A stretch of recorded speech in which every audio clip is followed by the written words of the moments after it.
Hello, welcome back. In this video, I am going to be showing you how to cut out your pattern pieces in preparation for sewing. So you can see on the table here in front of me, I have what my pattern is going to look like when it's all done. Cute little monster. I've got my scissors that I'm going to be using in a little bit, but for now I'm going to set them off to the side. Now, underneath my pattern design, I've actually got all of the fabric that I'm going to be cutting out, and you can see I've actually got a few colors here that if I bring my monster back, they match up to my design, okay? So we've got that ready to go that I'm gonna set my monster off to the side so that I have a reminder of what he looks like without having to actually cut him out. Now, over here I've got a few other things going on. Here I actually have just a plain white version of the monster body. Okay, that I've already cut that out of paper, so that one is ready to go. And then this little bag is full of all of my other pattern pieces that I just have them in here to keep them nice and organized, right? So there is the eye of my monster that if I bring this back over, you can actually see that that's gonna fit exactly over top of the eye on my design, okay? So, with that, oh, and I suppose I should mention I have my pins here as well.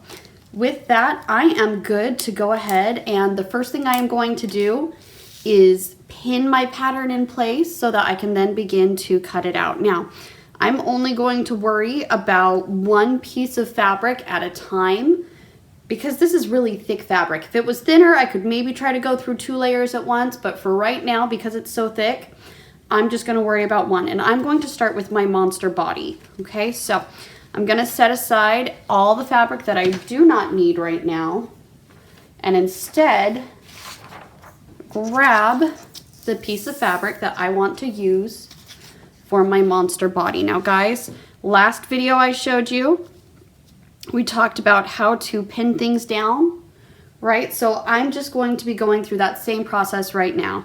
That I put my pin into my fabric at a little bit of an angle, push it forward, and then I hold my fabric close to the table while I push it up, okay? And I'm gonna do that every 2 to 3 inches the whole way around my monster's body. The one other thing before I get really going into this is anytime you have something just a little bit extra that sticks out, like the arms and legs, make sure you're putting a pin there. The other thing as I'm getting ready to cut out fabric is make sure that the rounded head of your pin is actually inside the paper. Okay, we are going to be cutting with this paper still attached to the fabric, and so if that pin is hanging out like that, you're not going to cut your fabric, you're going to try to cut your pin, and it's not going to work out very well. Okay, so I'm going to finish putting my pins in really quickly here.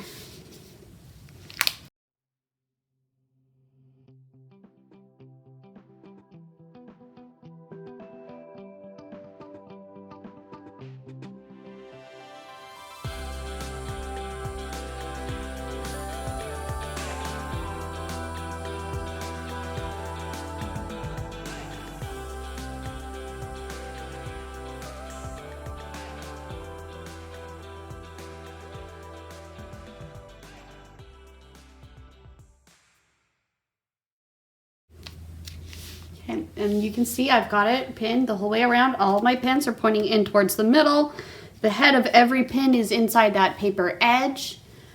And so that is looking good. That is looking about ready to cut out. Now at this point I have the option of I could move to another piece of fabric and do the same thing with what I'm going to pin on there.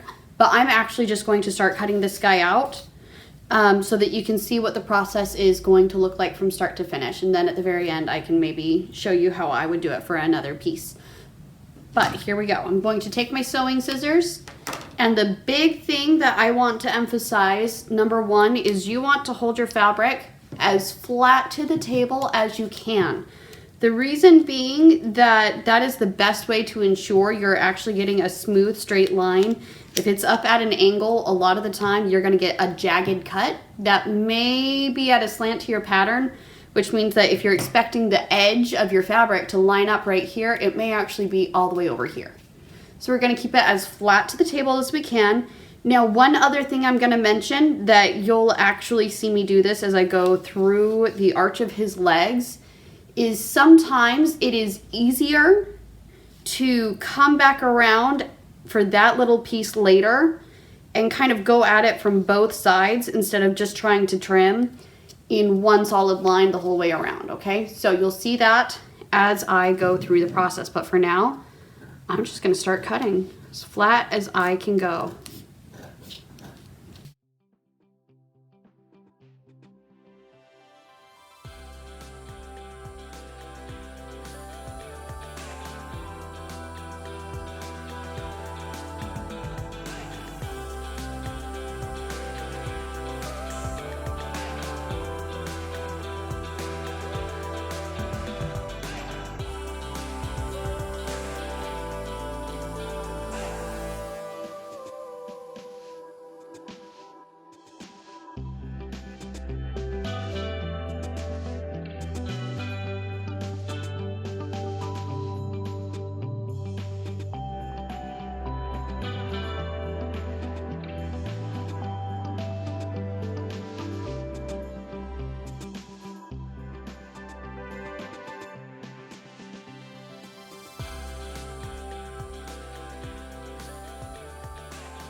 Okay, so I have now cut out one side of my body. Now guys, for your monsters, you're actually going to be cutting out 2 body pieces because we need to have a front and a back side, just like on a pillow. So I am going to go ahead, start unpinning my pattern so you guys can see that when I pull that paper off, I have an exact copy on the underside of my paper. Now, one other thing I wanted to address that I didn't say it specifically, but you may have noticed I did it. When I got to a steep curve, like on the inside of his arms right there, or in the arch of his legs, I took a lot more smaller cuts because that was giving me more control than to do one big cut. So a good general rule is when you have a straight line like this, you can do long cuts and even sometimes on a big wide curve. But when you get into those tiny little curves or those corners, you're gonna wanna slow down so that you're doing smaller cuts. It's gonna give you a better finished edge. And look, they look exactly the same. So I'm actually going to move on to show you guys just a little bit. So you saw on my original monster that he's wearing some red shoes down here and he has a little heart. Now, a few things that I want to talk about with this. Okay, same idea for starters as when I was cutting out my monster body, that I know I'm going to need 2 body pieces. So I'm actually going to cut out 2 bodies. Same thing is going to be going on here, that I've got my little heart, that I only need the 1 heart, but in that same color, I've got my shoe right here. Now guys, here's the thing. That shoe, I need to have 1 for each foot. Okay, so number 1, I need 2 there, but as well, if I want that to be on the back of my monster, meaning that his shoes actually go the whole way around his feet, like the shoes you and I wear, I'm going to need another copy of his shoe to go on the back side of both legs. So for these 2 shoes, I'm going to need to cut out 4 of this pattern piece. Okay, so I've only got 1. That's okay. I can make it work. Now, these 2 pieces are small enough that I'm actually going to show you guys just a few little tricks. Okay, number 1 is pin so that you can get as much of your pin covered on your fabric as you can. So you can see right there that I've got my whole pin actually on that paper, and it's small enough that that 1 pin should do it. Okay, number 2, I'm actually putting those pieces close together, and the reason why is I know I need to use this fabric multiple times. So what I am doing is actually making sure that I have enough space to make all of the shoes that I would need to without having to cut way down into the middle of my fabric. It saves the total number of cuts I have to make, and as well, it means that I've got more space to be able to cut out shoes, and maybe later on I could decide that I want to give him something else. Maybe he's going to have a bright red phone, right? I've still got lots of space on my fabric to make that phone if I choose to, okay? So I've got my one heart right here. I've got one shoe. Now guys, the other thing I want you to see is that I just put one pin in each pattern piece, and that's okay because these pieces are small enough that's going to hold it down. The other thing is because these pieces are so small, you can see it, technically this pin points to the middle and then it comes out on the other side. Same thing with my heart. Okay, that's totally fine. So long as it's holding the paper down and you're getting most of your surface area, you're great. That technically I could add another pin to the heart if I wanted to, but I feel pretty good that it's gonna stay. So I'm gonna go ahead, start to cut these out. You guys are gonna see on the heart again that I am going to have it so that I'm gonna cut straight across this edge, and then I will go back at the very end and trim out the little corner of my heart, because that's gonna be easier than trying to do it all at once. Then I'm also going to show you that I'm going to cut out one shoe, and then I'm just going to carry across doing my other 4. So here we go.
Okay, so you can see I've got my shoes and my heart that they are cut out, ready to go.